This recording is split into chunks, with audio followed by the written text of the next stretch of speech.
दोस्तों शाम का समय है और एक कोचिंग क्लास चल रही है। जैसे कि हर शहर में कोचिंग क्लासेस होती हैं प्राइवेट ट्यूशन की, वो क्लास चल रही है और वहाँ पे एक बच्चा है, बाकी बच्चे जा चुके हैं और वहाँ का जो अध्यापक है उसको फोर्स कर रहा है कि वो अपने सारे कपड़े उतारे और हस्तमैथुन करे।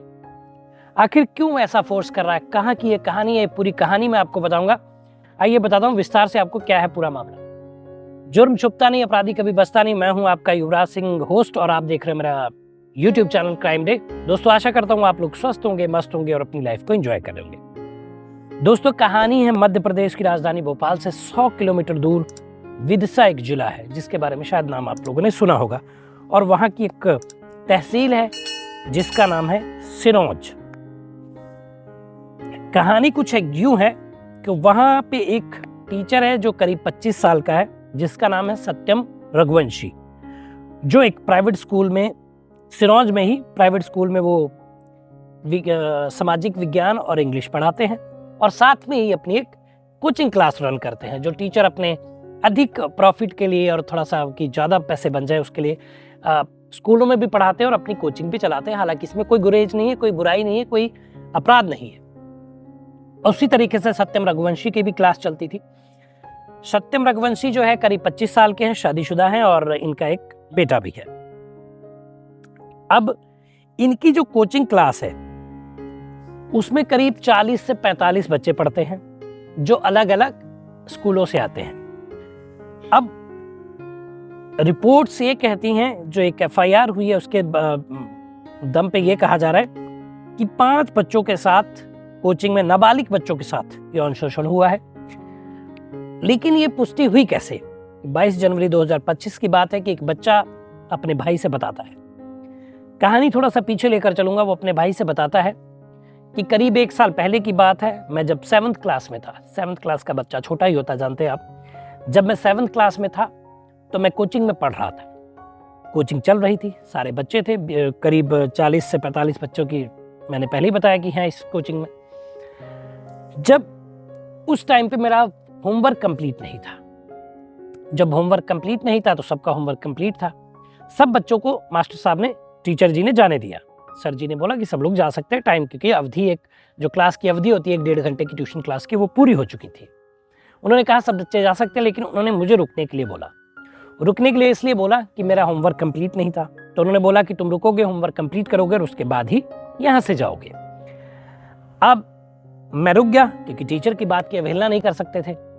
लेकिन उसके बाद टीचर ने गेट बंद किया और मुझे सारे कपड़े उतारने के लिए कहा और मेरा वीडियो बनाया। मुझे मास्टरबेट करने के लिए कहा, उसका वीडियो बना लिया।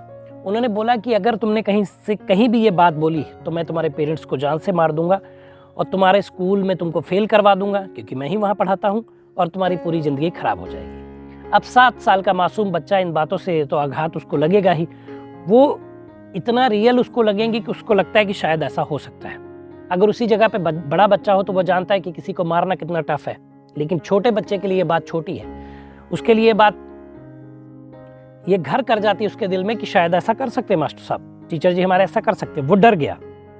उसके बाद करीब 10 बार इन्होंने उसके साथ अप्राकृतिक सेक्स किया, मीन्स 1 साल के अंदर। अब वो 8th क्लास में, यानी कि 22 जनवरी में वो 8th क्लास में पढ़ रहा है।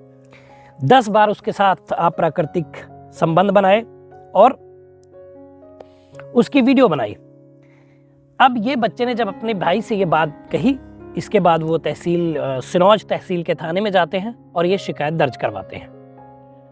अब अलग अलग बच्चों ने, और भी लोग बाहर आने लगे जब ये बात सुनी, क्योंकि वो बच्चों के साथ भी ऐसा हुआ था। तो करीब रिपोर्ट आने तक करीब 20 बच्चों के साथ ऐसे होने की घटना सामने आई है और सूत्रों का कहना है कि और भी बच्चे इसमें शामिल हो सकते हैं। इसके बाद जो है स्थानीय पुलिस ने जो है सत्यम रघुवंशी को गिरफ्तार कर लिया और कई सारी धाराओं में जेल भेज दिया। अब आगे माननीय कोर्ट क्या फैसला सुनाएगी, क्या तथ्यों के आधार पे क्या होगा, ये सारी चीज़ें में थोड़ा सा समय तो लगेगा। आप जानते हैं कि इंडिया में जनसंख्या ज़्यादा है, भारत देश में जनसंख्या ज़्यादा है और उसके अकॉर्डिंग क्राइम के आंकड़े ज़्यादा हैं और उसका निस्तारण करने के लिए जजों की संख्या कम है। तो ये एक थोड़ी सी दिक्कत वाली बात है, इसलिए न्याय मिलने में थोड़ा सा देर लग जाती है। हालांकि न्याय मिलता ज़रूर है, न्याय मिलना भी चाहिए हर इंसान को, और न्याय मिलता भी है। तो ये मैंने बच्चे की कहानी सुनाई जिसने ये हिम्मत की और अपने भाई से बताया कि उसके साथ उत्पीड़न हुआ, यौन सेक्स हुआ। उसके बाद इसको गिरफ्तार कर लिया गया।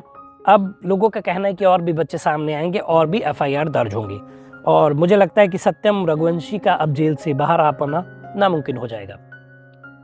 तो दोस्तों, एक कहानी थी मध्य प्रदेश की राजधानी भोपाल से 100 किलोमीटर दूर विदिशा जिले के सिरौंज तहसील की, जो मैंने आपको बताई।